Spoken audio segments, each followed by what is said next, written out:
Assalamualaikum warahmatullahi wabarakatuh. Selamat siang dan salam sejahtera bagi kita semua. Baiklah, pada kesempatan kali ini saya akan menjelaskan mengenai materi cara komunikasi dan transportasi data melalui REST API pada mata kuliah integrasi aplikasi korporasi. Itu. Sebelum saya menjelaskan, izinkan saya memperkenalkan diri terlebih dahulu. Perkenalkan, nama saya Hanif Al-Aslam. Baiklah, kita langsung aja ke materinya. Nah, di sini dapat kita lihat bagaimana sih cara kita memahami atau berkomunikasi REST API untuk pengembangan. Nah, sebelum kita tahu lebih lanjut, kita harus tahu dulu nih, apa sih definisi dari REST API itu sendiri. Nah, REST API adalah fondasi penting dalam pengembangan sebuah perangkat lunak atau sebuah sistem yang modern.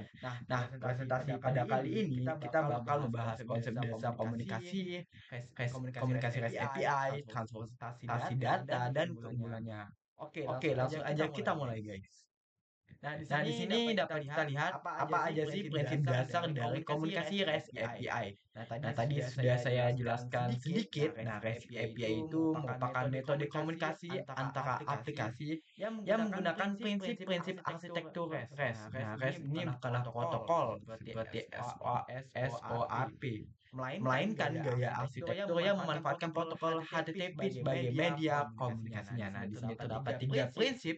Prinsip pertama, request dan respon. Nah, klien mengirim HTTP request ke server. Nah, server memproses dan merespons dengan HTTP respon berisi data ataupun status. Nah, prinsip yang kedua, Uniform Resource Identifier atau URI ya, singkat-singkat. Nah, URI ini adalah alamat endpoint API sebagai jalur komunikasi mirip URL di suatu website. Misalnya contoh https api.user/user/user/123.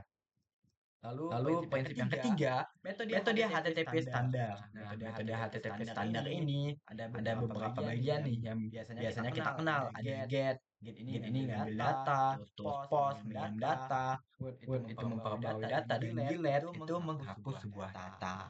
Oke.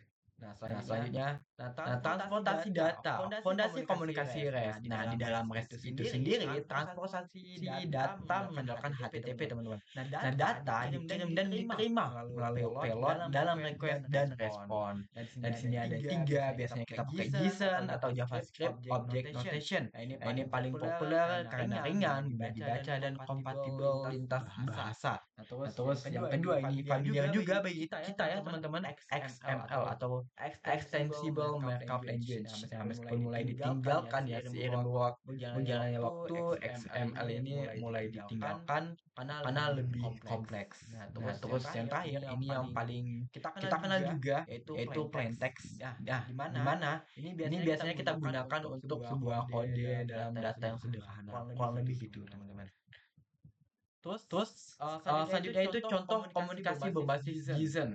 Nah, gimana sih contohnya? Nah, contohnya ialah klien mengirim HTTP GET ke URI. Nah, server merespon dengan data JSON. Misalnya ID 123, name Hanif, status aktif, gitu kan.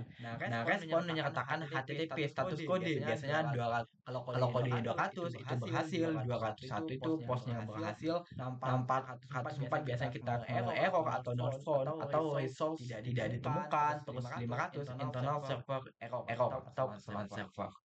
Lalu selanjutnya, nah apa aja sih keunggulan komunikasi dari REST itu sendiri? Nah, REST API membuat komunikasi lintas platform itu menjadi ringan dan efisien. Nah, ada lintas platform, ringan, lalu efisien. Karena kenapa? Karena dia tuh nggak perlu menemukan library tambahan atau protokol khusus. Komunikasi REST bahkan bisa lakukan hanya dengan browser untuk ngambil data atau tools seperti Postman yang biasanya kita kenal, teman-teman. Yaitu biasanya untuk kita testing API ya, untuk get, post, put, delete gitu. Nah, lalu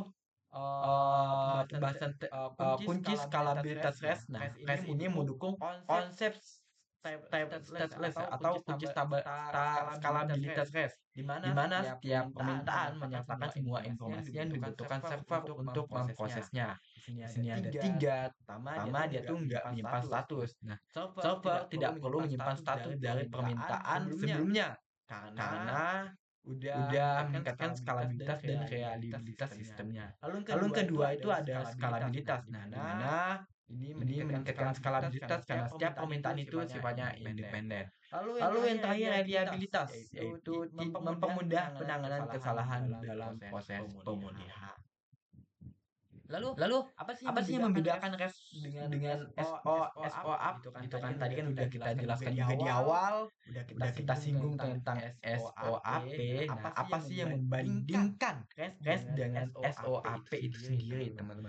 Nah, di sini ada dua gaya arsitektur API yang berbeda. Dari sisi gaya arsitekturnya, REST itu representasinya state transfer. Nah, SOAP itu Simple Object Access Protocol. Nah, untuk protokolnya sendiri, kalau REST itu cuma HTTP doang. Kalau SOAP itu ada HTTP, SMTP, TCP, dan lain sebagainya. Nah, untuk format data dari REST itu ada lumayan banyak. Ada JSON, XML untuk tadi plain text, dan lain sebagainya. Nah, dan di SOAP itu cuma XML doang. Nah, dari segi kompleksitas ini gimana? REST-nya itu lebih sederhana, sedangkan SOAP itu lebih kompleks. Nah, jadi REST ini lebih ringan dan fleksibel, sementara SOAP lebih terstruktur dan cocok untuk aplikasi enterprise atau aplikasi yang diterapkan oleh perusahaan atau yang udah skalabilitasnya itu udah besar dan tinggi.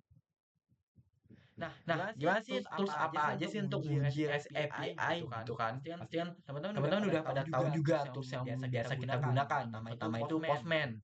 Ini tools yang biasa untuk kita uji API. Ini sering kita pakai apalagi di mata kuliah PBO, di mata kuliah yang berkaitan dengan web lah kalau gitu. Nah, terus yang kedua ada Insomnia, terus ada browser extension. Nah, terus Postman dan Insomnia ini merupakan aplikasi desktop, sementara browser ini biasanya ekstensi yang biasa kita bisa download lah secara gratis. Nah, ini untuk menguji langsung dari browser atau terminal, kalau lebih gitu, teman-teman.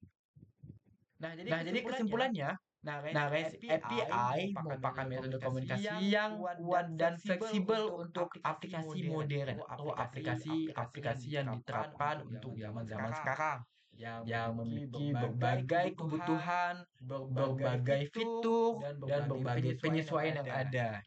Nah, dengan memahami prinsip dasar, transformasi data, dan keunggulannya, harapannya kita dapat membangun aplikasi yang bisa terhubung dan scalable. Nah, untuk langkah selanjutnya mungkin kita bisa mempelajari lebih lanjut tentang spesifikasi HTTP, eksplorasi tools, pengujian API seperti Postman itu bagaimana, itu udah kita terapkan juga di PBO. Implementasi REST API sederhana pada proyek itu juga udah kita implementasikan pada PBO, teman-teman. Oke, mungkin kurang lebih begitu, Pak Ibnu dan teman-teman sekalian. Mungkin cukup sekian yang dapat saya sampaikan. Kurang dan lebihnya saya mohon maaf jika ada kesalahan, mohon dimaafkan. Sekian dan terima kasih. Wassalamualaikum warahmatullahi wabarakatuh.